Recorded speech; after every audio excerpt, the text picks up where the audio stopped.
자, 이제 종합위험, 수학전 종합위험 과실 손해보장 방식의 과수가 나와 있습니다. 그럼 제목에서 보다시피 종합위험, 또 하나는 수학전 종합위험. 자, 종합위험 보장 방식의 과실 손해보장 방식의 과수가 되는 거예요. 그러면 다 똑같죠? 여기는 종합위험 이렇게 돼 있으니까 여기 해당되는 게 이제 뭐냐면 OD인데, OD는 보험 전 기간 동안 종합위험, 자연재해, 조세, 화재에 대해서 다 보장이 됩니다. 그런데 여기 수학전 종합위험입니다. 나머지 제목은 수학전 종합위험. 그러면 이걸 반대로 해석을 해보면 수학 후는 종합위험이 아니란 얘기죠. 수학 후는 특정위험이에요. 수학 전에만 종합위험 보장을 해준 그 수학 후는 특정위험 보장을 해주는 게 있습니다. 여기 나머지 세 가지, 복분자, 그 다음에 무화과, 그 다음에 감귤입니다. 얘네들은 이제 여기에 해당되는 거예요. 그래서 종합위험, 자연재해, 조세화재, 수학 전에는 자연재해, 조세화재, 그 다음에 이제 태풍, 강풍, 우박, 그 수학 후에는요, 그런 거로 해서 과실 손해를 보장합니다. 여기서 제목을 보면 수학 감소가 아니라 과실 손해라고 나와 있습니다. 그럼 여기서 차이점이 뭐냐면, 우리가 그 수학 감소라고 하면 수학 감소를 보장한다라고 할 때는요, 그래서 수학 양자가 빠져 있는 겁니다. 그래서 전체 그 양에 대한 내용이고, 제목이 과실 손해 이렇게 나오면 이건 양이 아니라 이것은 그 개수에 대한 내용이에요. 개수. 그러니까 얘네들은 양으로 따지는 게 아니라 개수 가지고 따지는 거예요. 개수를 활용해서 이제 그 보험에 적용을 하는 겁니다. 그래서 과실 손해 보장 방식의 과수예요. 자, 그러면 이게 해당되는 게 이제 OD, 복분자, 무화, 감귤인데, OD는 다들 아시죠? OD가 뭔지? OD, 뽕나무 열매. OD는 발로 한번 차면 OD 다 익으면 발로 한번 차면 우뚝 떨어지죠. 네? 다 익으면 잘 떨어지잖아요. 잘 떨어집니다. 잘 떨어져요. 그래서 그 OD는 보험 기간이 수확 시기가 되면 벌 한번 툭 쳐 떨어져 버리기 때문에 그 수확 개시된 이후는 보장을 안 해줍니다. 그래서 OD는 보험 기간이, OD 같은 경우에는 자 11월에 보험에 이제 그 가입합니다. 그래서 그 계약 체결일이 11월이에요. 그래가지고 이 수확 종료점이 아니라 언제? 수확 종료점이 아니라 언제냐면 우리 표현선으로 결실 완료시까지죠. 이때는 이듬해 며칠 초과할 수 없다.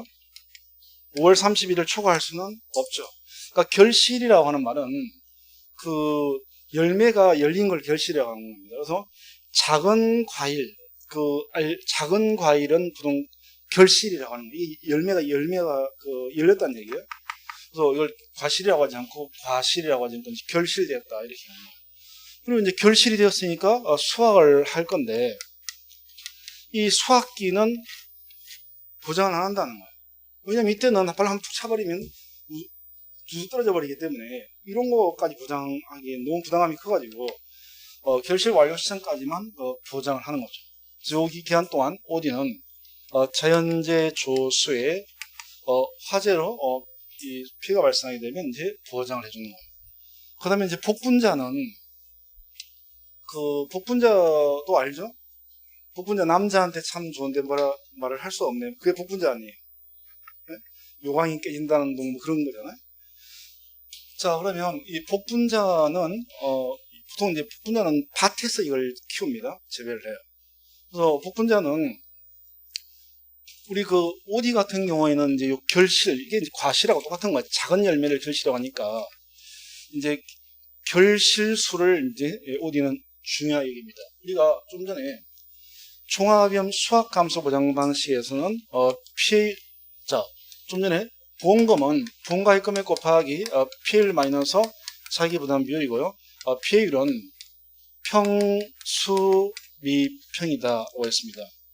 그래서 수확량을 구해가지고 PA율을 구했다는 거예요. 그렇습니다. 근데 이제 여기서부터는 자, OD나 복분자나 무화과, OD 복분자 무화과도요. 보험금 공식이 역시 똑같아요. 보험가입 금액 곱하기 PL 마이너스 차기 부담 비율입니다. 감귤만 빼고 이 세 개. 그럼 이제 이게 PA율을 구하는데 PA율을 구할 건데요. 요 본문에서는 PA율을 구해야 되는데 지금까지 본 것은 평수확량이 주어지니까 수확량을 구해서 PA율을 구한 거예요. 그런데 이 네 개는 수확량을 구하지 않습니다. 수확량을 구해서 PA율을 구하지 않는 품목들이 얘네들은.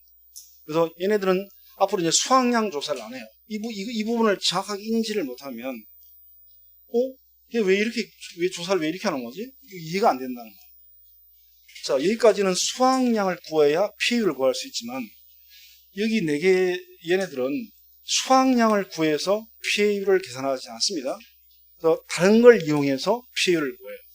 그래서 OD는 요 결실수라고 하는 걸 가지고서 수확량을 구하는 게 아니라 바로 PA율을 구합니다. PA율을 구하고요. 그 다음에 이제 복분자가 있는데, 이 복분자는 밭에서 키우는데요. 복분자는 이제 복분자를 쓸 때는 폭이라고 합니다. 한 포기, 두 포기, 바창물처럼 이렇게. 그래서 복분자를 키우면, 복분자를 키우게 되면 이제 복분자가 이런 식으로 이제 자라요. 그럼 이제 자라고요. 여기서 이제 이게 나와가지고 이제 복분자가 이렇게 열린다는 거예요. 이렇게.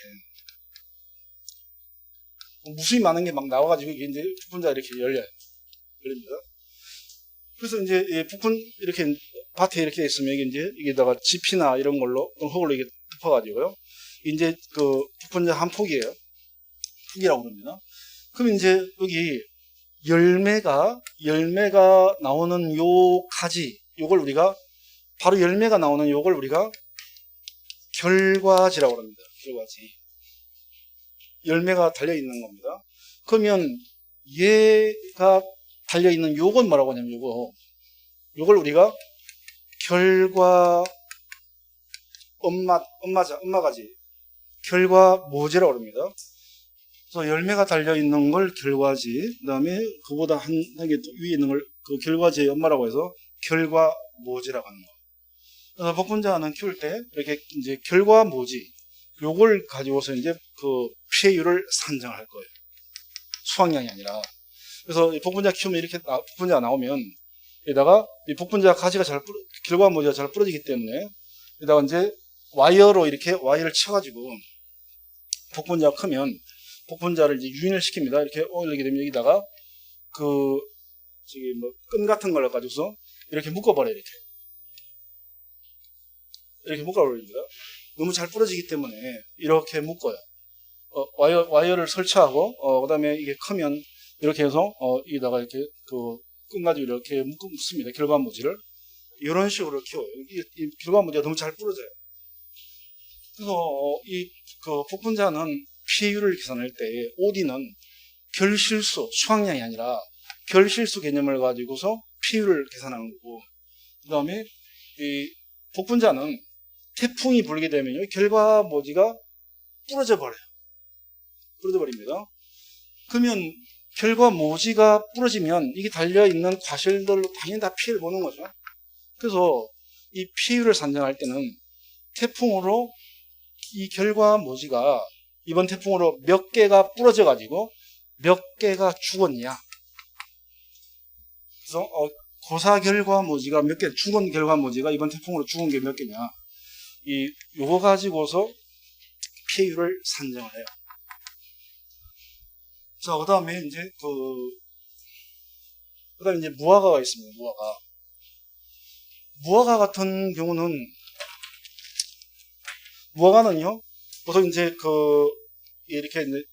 무화과는 요걸 우리가 이제 그 흔히들 요걸 이제 큰 이렇게 좀 두꺼운 이런 형태로 된 나무, 이걸 우리가 그 성목이라고 그럽니다.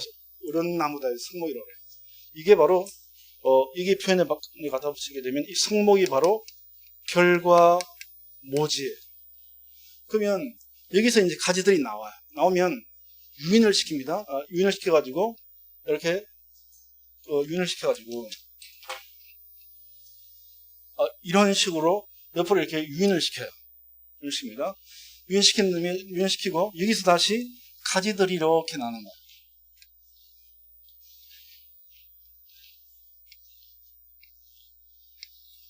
이런 식으로 해가지고요. 이제 이제 그러면 이제 이게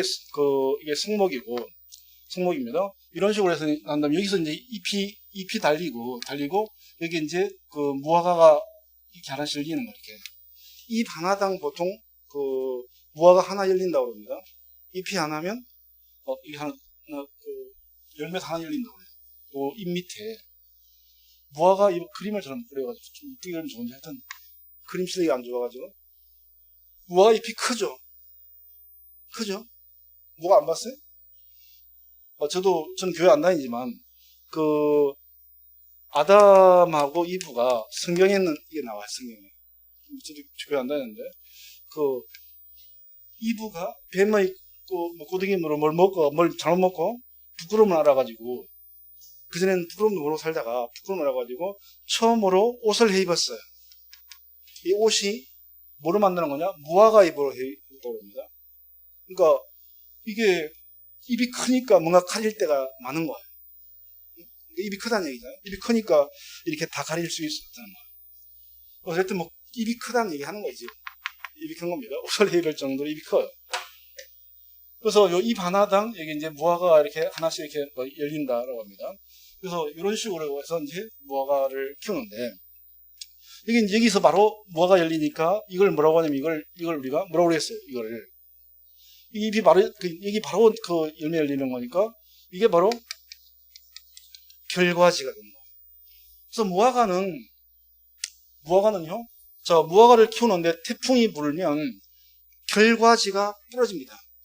그래서 태풍으로 이 무화과밭이 얼마나 피해를 입었는지는 이 결과지가 얼마나 죽었느냐, 이 결과지를 가지고서 피해를 계산한다는 거예요. 피해를 계산합니다. 자, 다시 얘기하면 지금까지 본 종합형 수학함수에서는 수확량 구해가지고 피해를 구하는데 OD 수확량이 얼마냐 이런 거 전혀 필요 없고 이 결실수를 활용해서 피해율을 계산하게 되고요. 그 다음에 복분자는 마찬가지로 얼마나 피해받느냐 이번 재해로. 그래서 뭐 수확량이 얼마나 줄었느냐 그런 거 계산하지 않습니다. 계산하지 않고 이 결과모지가 얼마나 부러져 죽었느냐 결과모지 가지고서 피해를 계산합니다. 계산 기준이 이거라는 거예요. 그 다음에 이 무화과는 이 결과지가 얼마나 부러졌느냐 결과지 가지고서 피해율을 산정합니다. 자, 그 다음에 이 감귤은 감귤도 마찬가지예요. 감귤밭에 피해가 발생하면 이번에 감귤 수확량이 얼마나 떨어졌느냐 이런 거 가지고 보험금 계산 안 한다는 거예요. 하지 않고 피해를 입은 피해 과실수를 가지고서 보험금을 산정을 해요. 기준이 이 개념이 일단 명확하게 있어야 됩니다. 그래서 이 네 개들은 수확량을 구하지 않는다. 수확량 필요 없다는 거예요. 결실수 가지고서 피해율 구할 거고 고사결과 모지 가지고 피해를 구할 거고 결과지 가지고 피해 과실수 가지고 피해율을 구합니다. 그래서 수확량 이 네 개들은 수확량은 관심이 없다라는 거예요. 관심이 없습니다. 그래서 일단 요 개념이 명확하게 써야 돼요. 혼자 공부하면 이런 개념이 잘 안 써가지고 굉장히 힘들어합니다. 그래서 아니 왜 이렇게 하면 뭐 안 맞는 거 아니야? 막 이렇게 생각 드는 이유가 수확량 개념에다가 자꾸 끼워 맞추니까 그런 거예요. 얘네들은 수확량은 관심 없습니다. 피해율 구하는 독자적인 기준들이 다 있다는 거예요. 그래서 자 이제 그러면 여기 대해서 이제 자 보도록 하겠습니다. 보면 자 보험기간을 한번 다시 정해보면 자, OD는 보험 기간이, 자, OD는 11월에 가입을 하게 되는데, 자, 이때 이제 계약 체결일 24시부터 돼가지고, 결실 완료점인데, 이듬해 5월 31일을 초과할 수가 없죠. 그리고 이제 요 수확 시기는, 수확기는 보장하지 않는다라고 했습니다. 요 사이에 자연재해 조세 화재로 피해를 보게 되면 이제, 보험금이 지급이 되는 거예요. 그 다음에, 자, 복분자가 있습니다. 복분자는 우리 과목에서 공부했을 거예요. 보험 기한이 어떻게 돼요?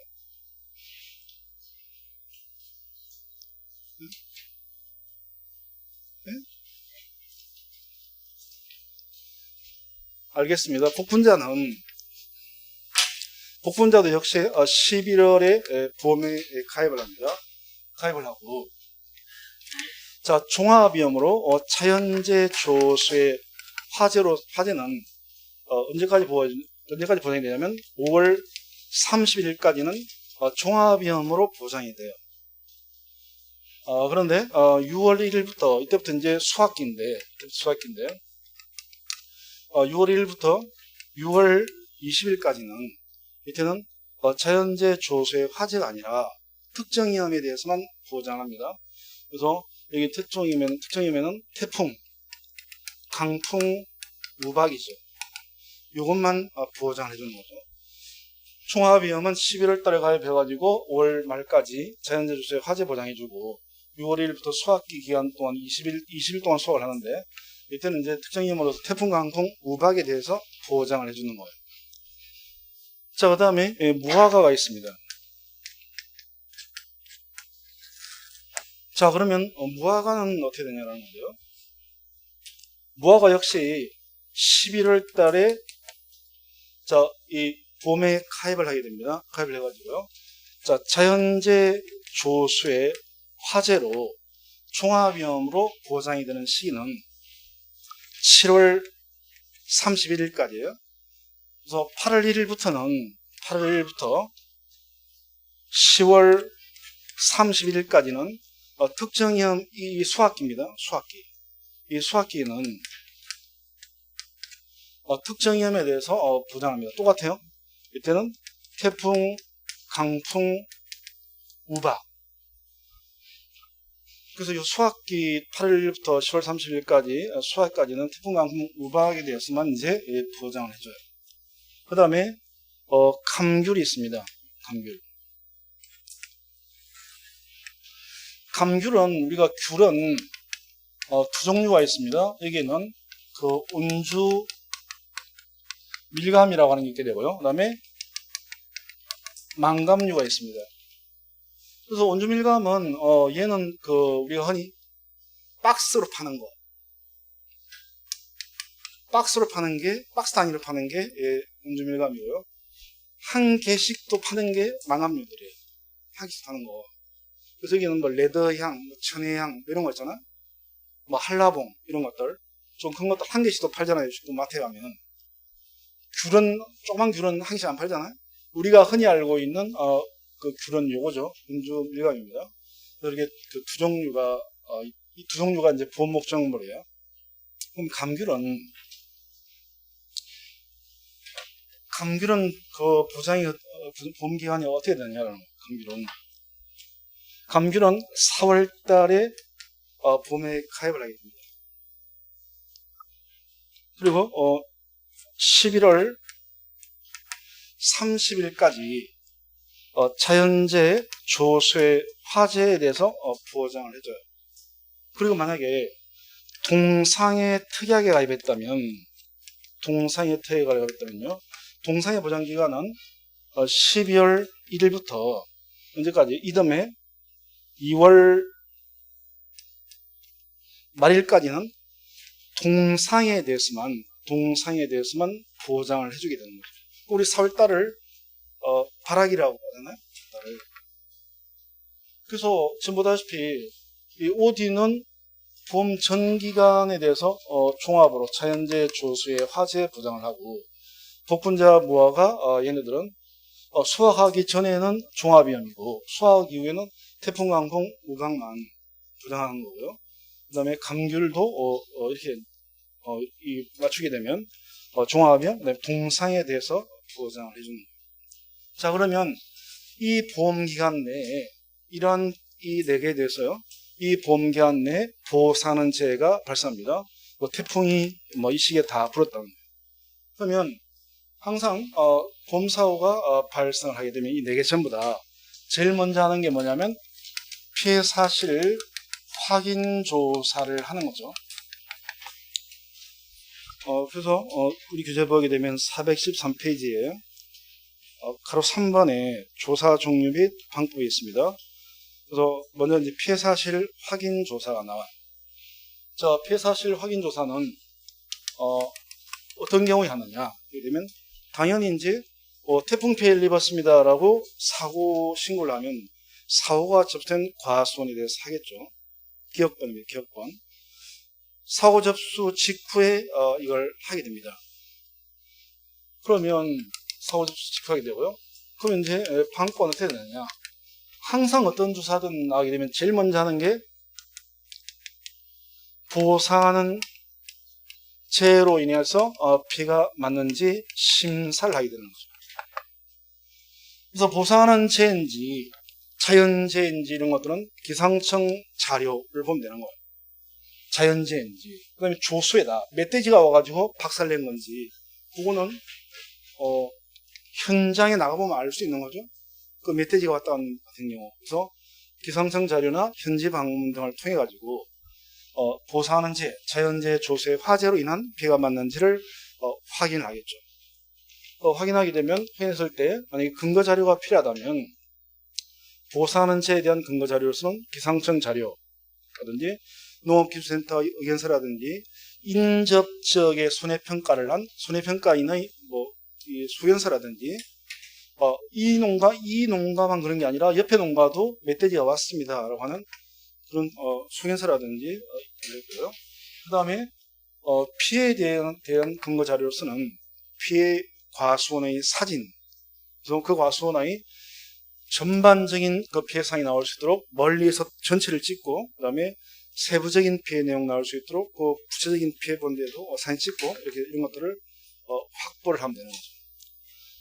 그 다음에 두 번째로는 추가 조사가 필요한지를 판단하겠죠.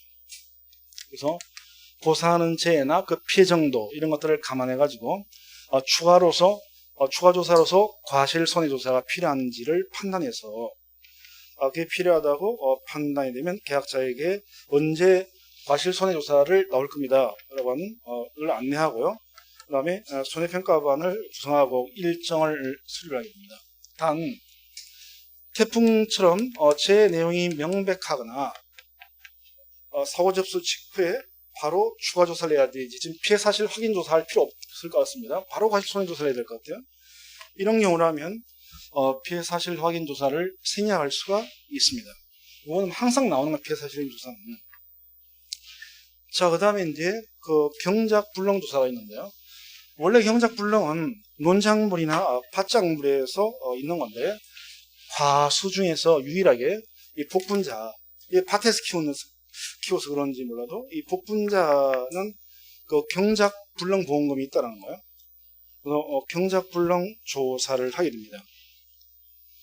그 경작 불능 조사를 보게 되면 복분자만 해당됩니다. 복분자만.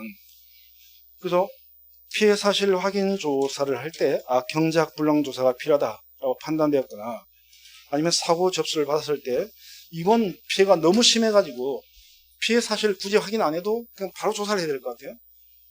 그런 경우가 경작 불능 조사 대상이 되는 거죠. 그럼 이제 넘겨보면, 자, 경작 불능 조사는 어떻게 하느냐? 방법은요. 첫 번째, 자, 보험 기간 내 사고인지를 확인을 해야 되겠죠. 보험 기간 내 사고인지. 우리 경작 불능은 보장 기간이 계약 체결일 24시부터 해가지고 이제 수확 개시 시점이죠. 1과목에서 공부할 때 경작불능은 보험기간이 계약 체결 24시부터 해가지고 수학 개시점 수학하기 전에 여기까지 하네. 여기까지 수학 개시점까지 이 수학을 할 거니까 여기까지 수학 개시점입니다. 그래서 5월 31일 초과할 수가 없죠. 그래서 요 안에 요 기간 안에 보험사고인지를 확인을 해야 되는 거예요. 보험기간 내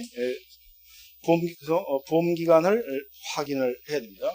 이거 확인하고 자 어떤 조사를 하든 항상 하는 게 바로 보호사는죄가 맞는지 항상 조사를 나가게 되면 심사를 한다고 했죠. 그래서 농지나 작물 상태를 감안해서 농지도 둘러보고 그다음에 이런 거 둘러보면서 보호사는죄가 맞는지를 심사를 하게 됩니다. 그다음에 세 번째 이 복분자는 밭에서 보통 키워서 그렇기 때문에 실제 경작 면적을 확인합니다. 실제 결과 주수가 아니라 실제 경작 면적을 확인해요. 과수니까 원래는 실제 결과 주수 이렇게 나와야 될 것 같은데 밭에서 키우니까 실제 경작 면적을 확인을 하는 거예요. 그래서 12번에 보면 GPS 면적 측정기나 지형도 등을 이용해서 보험에 가입한 면적하고 실제 경작하는 면적이 일치하는지 그걸 이제 비교를 하는 거예요. 그러니까 GPS 면적 측정기가 이런 거예요.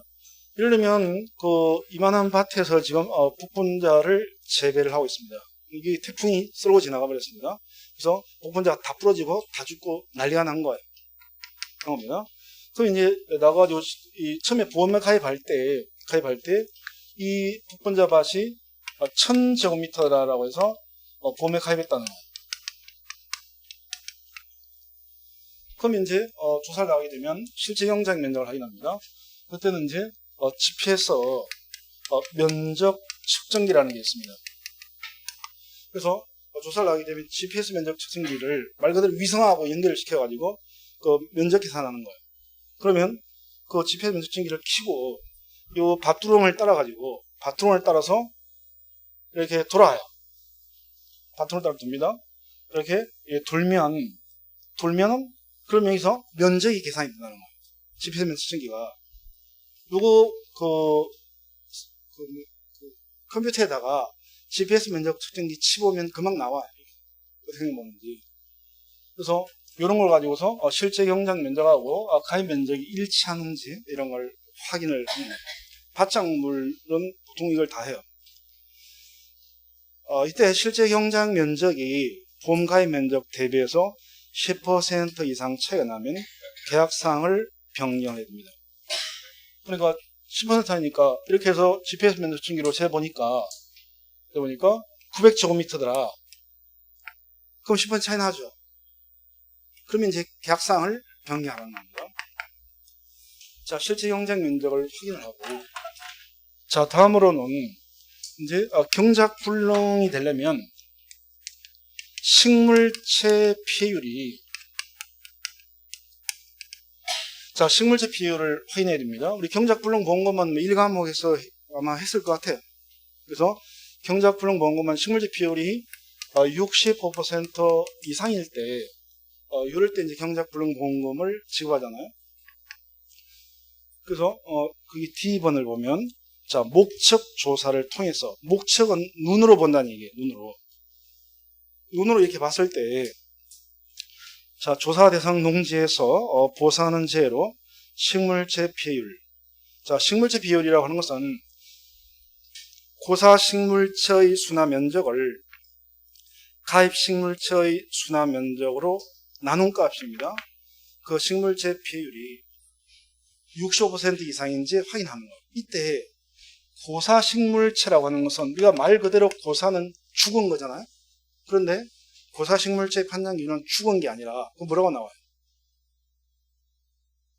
네? 수확 가능 여부다. 그게 줄거듭니다. 그 줄거든.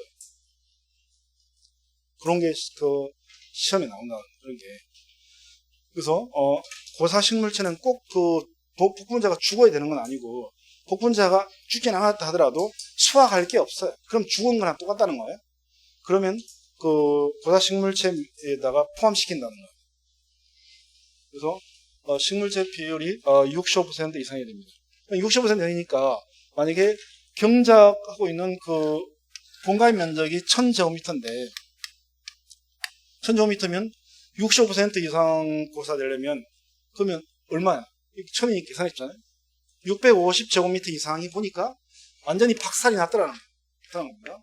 그러니까 엄청난 피해를 입어가지고 완전 박살났다는 거예요. 그래서 65% 이상인지 이렇게 또 확인하게 되고요.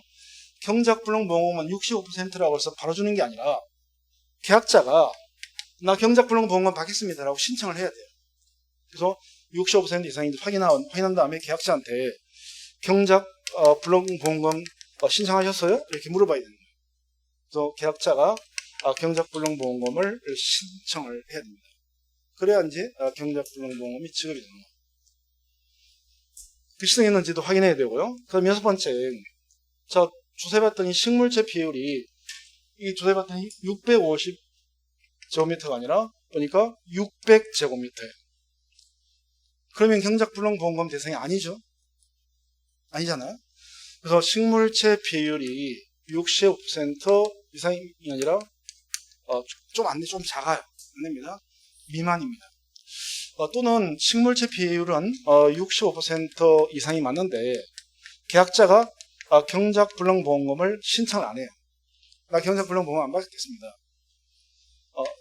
이렇게 이제 신청을 안 합니다. 안 하면 이럴 때는 경작불능보험금 대상이 아니라 이럴 때는 과실손해조사를 해서 과실손해보험금을 지급을 하게 됩니다.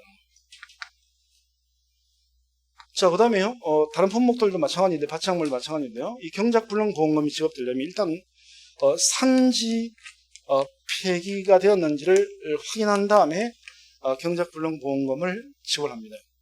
왜냐면, 자, 경작불능보험금은 보험금대로 받고, 이제 보험금 받고 나니까, 아직 멀쩡한 거, 쓸만한 게 있는 것 같아요. 그럼 그것들을 또 따가지고, 또 이중으로 또 팔거나, 뭐, 이렇게 하지 못하게 하려고, 이 산지 폐기 여부를 확인한 다음에 보험금을 지급을 하게 됩니다. 자, 그러면 이럴 때 이제 경작불능보험금은 간단한 거니까 경작불능보험금은 얼마를 주느냐? 경작불능보험금은 간단한 거니까요. 이것은 이제 그 보험 가입 금액에다가 자기 부담 비율에 따라갈 자기 부담 비율별로 지급 비율이 있습니다. 그래서 이걸 곱해가지고 경작불능보험금을 지급을 하는 거죠. 그래서 자기 부담 비율별 그 지급 비율은 이건 간단한 거니까 우리 교재를 보시면 481페이지입니다. 480페이지. 자, 보험금 산정 방식에 보면 거기 1번에 경작불능보험금 산정이 있습니다. 복분자요. 2번에 보면 자, 경작불능보험금은 경불조사 결과 식물체 비율이 65% 이상이고 계약자가 신청한 경우에 지급하는데 보험금 얼마 주느냐면 보험가입 금액에다가 자기 부담 비율별 지급 비율을 곱해가지고 산출한다는 거예요. 그래서 자, 자기 부담 비율, 우리 자기 부담 비율에 대해서는 1과목에서 공부를 했을 거예요. 그래서 요거는 요 비율, 지급 비율은요, 이렇게 하면 되죠. 자, 100% 피해가 났을 때 여기에서 자기가 부담해야 될 비율을 뺀 겁니다. 뺀 것에 대해서 보험회사하고 계약자가 반땅을 하는 거예요. 반땅. 어차피 계약자가 부담해야 될 거 뺀 나머지 부분에 대해서 보험회사가 반 책임지고 계약자가 책임져서 이렇게 받는 거예요. 그러니까 만약에 자, 자기 부담 비율이 10%면 100-10, 2니까 몇 퍼센트예요? 45%가 되는 거죠. 45. 자기 부담 비율 15%일 때는 100 마이너스 15를 반으로 나누게 되면, 그러니까 얼마예요? 42.5일 때 소점 이하는 반올림하는 게 아니라 버리면 되는 거예요. 버립니다. 42%가 되겠죠. 20%면 100 마이너스 20이니까 80이니까 40%가 되겠죠. 그 다음에 30이면 2분의 100 마이너스 30, 그러니까 35%. 그래서 이건 뭐 굳이 뭐 이렇게 외우지 말고 이렇게만 하나만 기억해서 응용하면 되는 거예요. 근데 혹시라도 높아심을 얘기하는데 업무방법서에는 이렇게 계산하라고 안 나와 있잖아요. 그러니까 만약에 문제가 나오면 이렇게 풀면 안 된다는 거예요. 이건 그냥 내 머릿속에 있거나 그냥 대충 이렇게 요거 기억하기 힘드니까 외우기 힘드니까 그냥 이렇게 해서 이것만 찾아내서 우리는 그냥 본가액 금액 1000만 원이면 1000만 원 곱하기 뭐 0.45 이렇게 할 때 이거 외우기 힘드니까 이렇게 찾아내라는 거지. 이걸 공식대로 답안지에 적지는 말아야 됩니다. 그러니까 기억하는 방법을 얘기하는 거예요. 기억하는 방법. 그래서 이렇게 해서 경작불능보험금이 지급이 되는 거예요. 자, 경작불능보험금 간단한 거고요. 자, 다시 돌아오겠습니다. 자, 474페이지로 와서 자, 이제 각 OD 복분자 무화과 감귤에 대해서 이제 과실 손해 조사가 나와요. OD부터.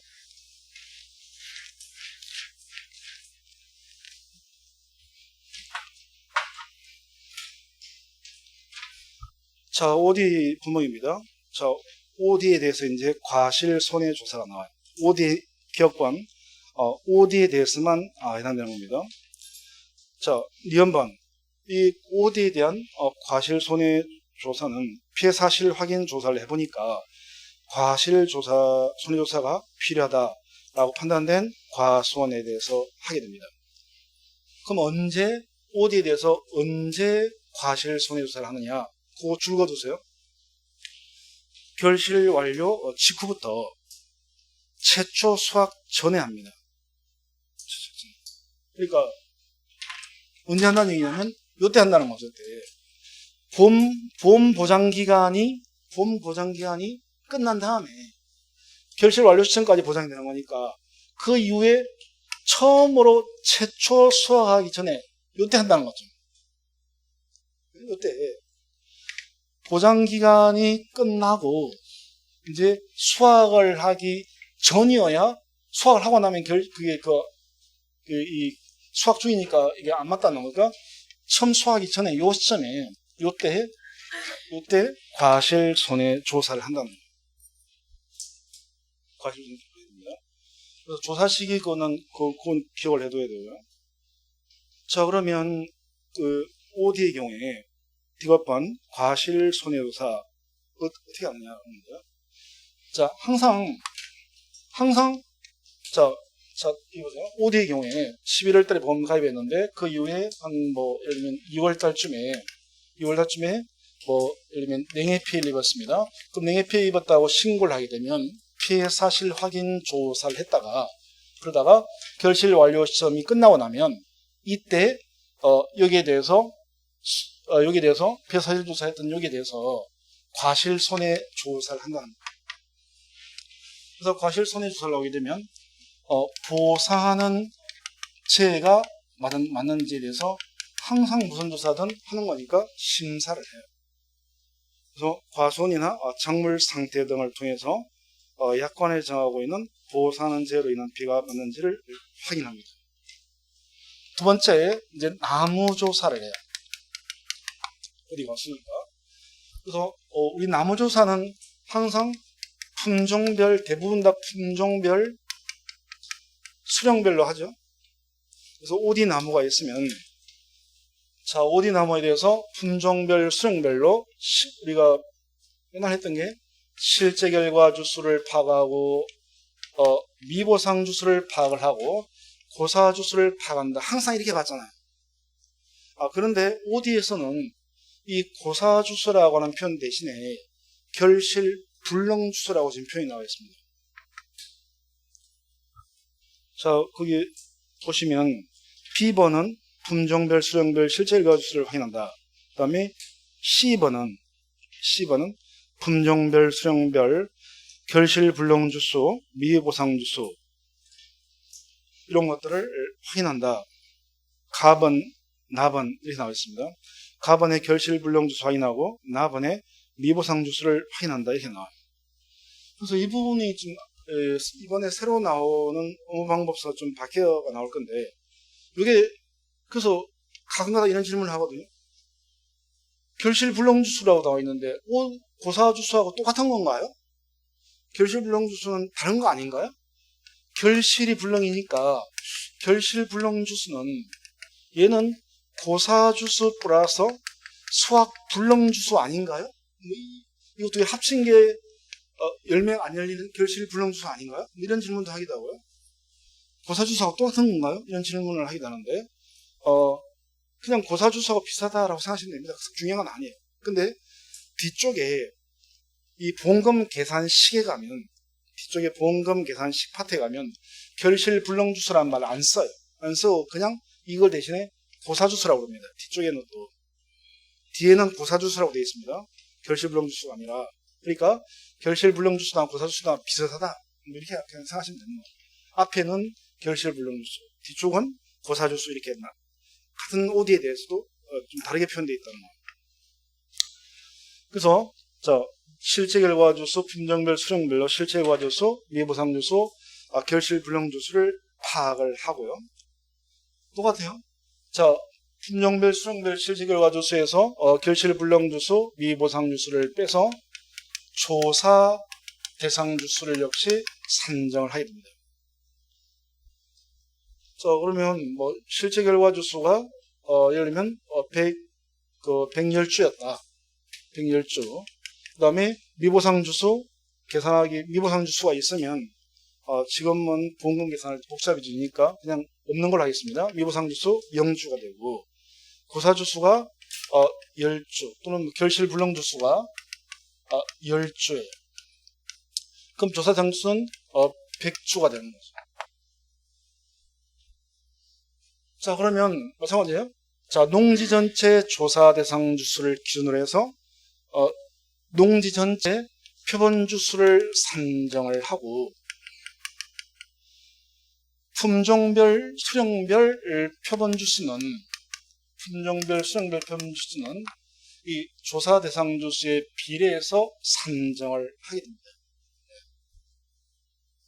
그래서 예를 들면 그냥 세주다라고 보여주세요. 세주다라고 보겠습니다. 그래서 세주. 이 표본 주수는 뒤쪽에 나오는 거 지난번에 우리가 한번 확인했죠. 뒤에 보면 각 품종별로 다 나와 있잖아요. 530.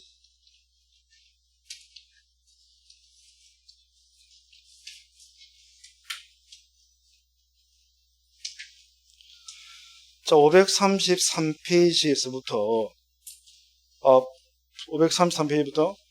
534, 535에 각 품종별마다 각각의 그 표본 주수 산정하는 게 나오잖아요.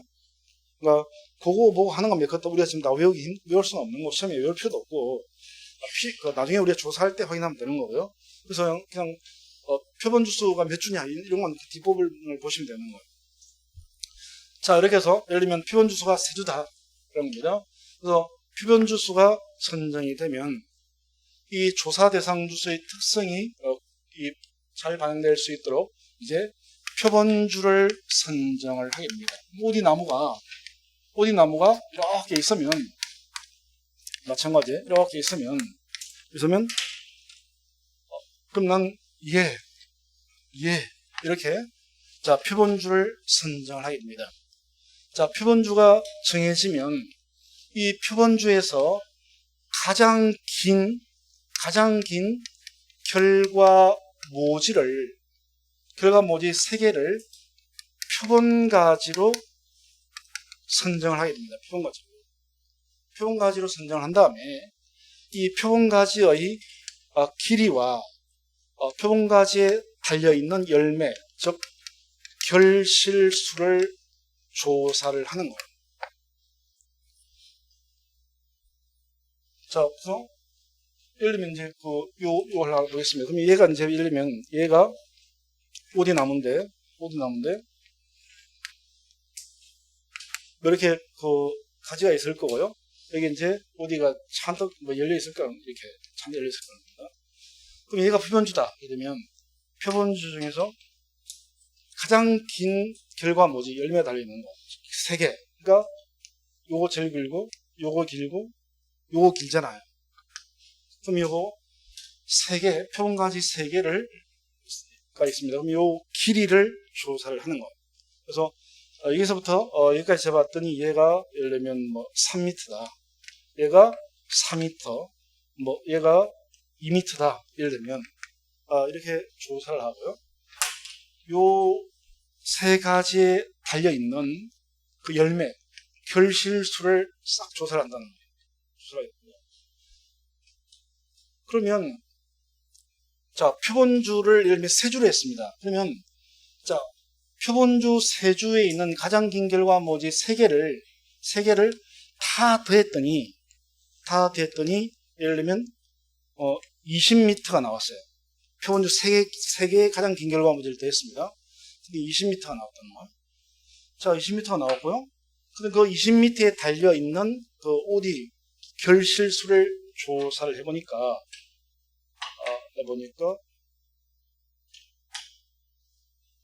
예를 들면, 300개가, 예를 들면, 달려있는, 300개 뭔지 아는데?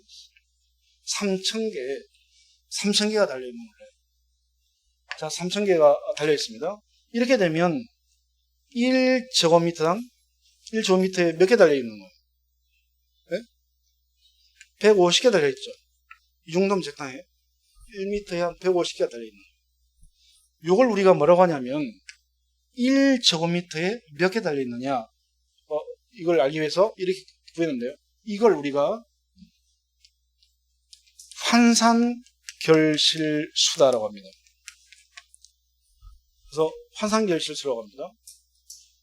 그래서 표본가지의 길이의 합계분의 표본가지에 달려있는 결실수의 합 이렇게 하게 되면 1제곱미터에 몇 개 달려있는지가 이제 나오는 거예요.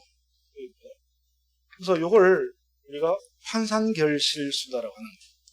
그래서 OD는 보험금을 계산하려면 이 환산결실수를만 알면 보험금 계산이 돼요. 그래서 이 환산결실수를 알기 위해서 이런 조사를 한다는 거예요. OD의 경우에 예를 들어서 피해율에다가 적용시키게 되면 굉장히 복잡해져요. 그러니까 OD는 그냥 간단하게 이렇게 환산결실수 구하는구나. 이것만 알면 됩니다. 환산결실수를 구한다. 이렇게 하고요. 자, 그 다음에 이제 OD는 간단하고요. 그 다음에 이제 복분자로 들어가겠습니다. 복분자 좀 쉬었다 보겠습니다.